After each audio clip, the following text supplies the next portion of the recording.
बाजरा से निकलने के बाद हम कोशिश कर रहे हैं कि भारतीय जनता पार्टी की टिकट पर जो विधानसभा चुनाव लड़ रही हैं, मांडर का उपचुनाव लड़ रही हैं, गंगोत्री कुजूर, उनकी भी जनसभा कवर कर सकें। और बाजरा में हम इस वक्त हैं और वहां से हमें टिंगड़िया गांव जाना है, जिसकी दूरी लगभग 12 किलोमीटर की है। तो हम उनसे भी बात करने की कोशिश करते हैं और वो किस तरह जनता तक अपनी बात पहुंचा रही हैं वो भी आप तक पहुंचाने की कोशिश करते हैं। तो आइए अब टिंगड़िया गांव की तरफ बढ़ते हैं।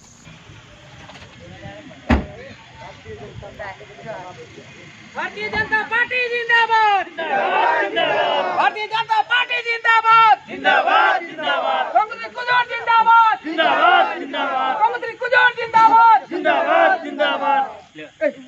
इस बार हम लोग का गंगोत्री दी को मांडर विधानसभा में बनाना है तो बनाना है। एक बार ताली बजाइए जोर से। सुबह से आप प्रचार में लगी हैं और अब लगभग घड़ी में 7:30, मुझे लगता है 7, 7:30 बज गए होंगे। तो आप ये बताइए मुझे कि सबसे बड़ा मुद्दा क्या लग रहा है आपको इस चुनाव में? इस चुनाव में सबसे बड़ा मुद्दा भ्रष्टाचार है और उसी की वजह से जो ये चुनाव जो है, मध्यावधि चुनाव का आखिर रीजन क्या है? यदि ठीक ठाक सारा कुछ रहता तो फिर ये मध्यावधि चुनाव नहीं होता। अच्छा, इस बार बहुत सारे लोग निर्दलीय भी खड़े हैं, ठीक है। झारखंड कत्यानी पार्टी भी अपना उम्मीदवार उतार रही है, देव कुमार धान भी निर्दलीय चुनाव लड़ रहे हैं।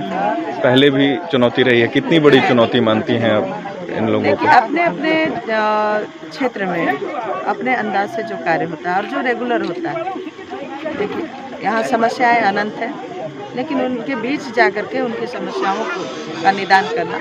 और सबसे बड़ी बात है कि मातृशक्ति जो है उनके सशक्तिकरण के लिए जो कार्य होते हैं वो मेरे लिए पहली प्राथमिकता होगी। और भ्रष्टाचार तो वो है ही, सबसे पहले भ्रष्टाचार को दूर करना। आप अभी इस वक्त कई गांव में घूम रही हैं, लेकिन लोगों की अक्सर ये शिकायत है, यहाँ भी सभा में लोगों ने कहा कि आप उस तरह समय नहीं दे पाती हैं एक बार विधायक बन जाती हैं तो। देखिए, वैसा समय नहीं दे पाना, जिनके पास समय रहे वैसे लोग के पास समय होता है, जो कार्य कम करते हैं और समय ज़्यादा निकाल करके लोगों के बीच। लेकिन मेरा ये मानना है कि अपने कार्य के लिए सबसे पहला तो काम कैसे होना चाहिए इस पर ज़्यादा ध्यान देना, तो उपरांत मिलने का कार्य भी होता है। अच्छा, आप अगर जीत कर आई तो सबसे पहले आपको लग रहा है, जैसे हर गांव में अलग अलग समस्याएं हैं, लेकिन सबसे मूल समस्या पूरे मांडर विधानसभा में जो आपको लगता है जिस पर पहले काम करने की जरूरत है, ऐसा कौन सा काम है?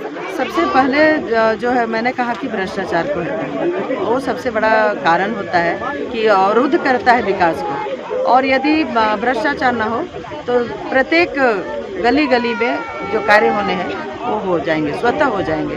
और चूंकि पिछले का जो अनुभव मेरे पास था, मैं नई विधायक बनी थी, काम करने का एक जुनून था, लेकिन प्रॉपर वे में जो काम करना होता है वो कार्य में समय लगता है।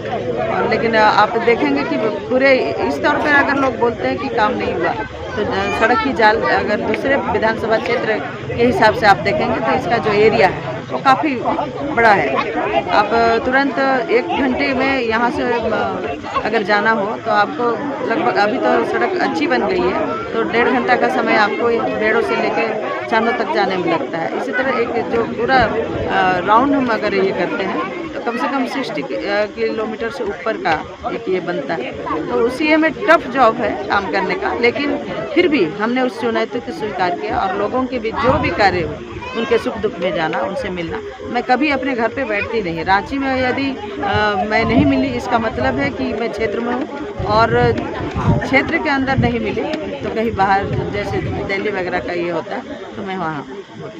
अनुभव क्या रहा आपका? मतलब आप बता रही हैं कि जो पिछला अनुभव रहा है उससे सीखा है मैंने, तो इस बार क्षेत्र में जो शिकायत है वो दूर हो जाएगी, ऐसी उम्मीद की जाए? देखिए, वो जो कार्य करने का शैली है कि लोगों के बीच पंचायत वाइज उनको एक जगह बुलाइए, चौपाल लगा करके उनके साथ उनकी जो समस्या है उसको वहीं पे ये करने का, निपटारा करने का। और तदुपरांत आपके जो विभाग होते हैं ब्लॉक लेवल के, उनसे सीधे तौर पे उनके कार्य को करने के लिए आपको ढेर सारी शुभकामनाएं। बहुत बहुत धन्यवाद। प्रभातखबर.com, विश्वास वही, रफ्तार नहीं।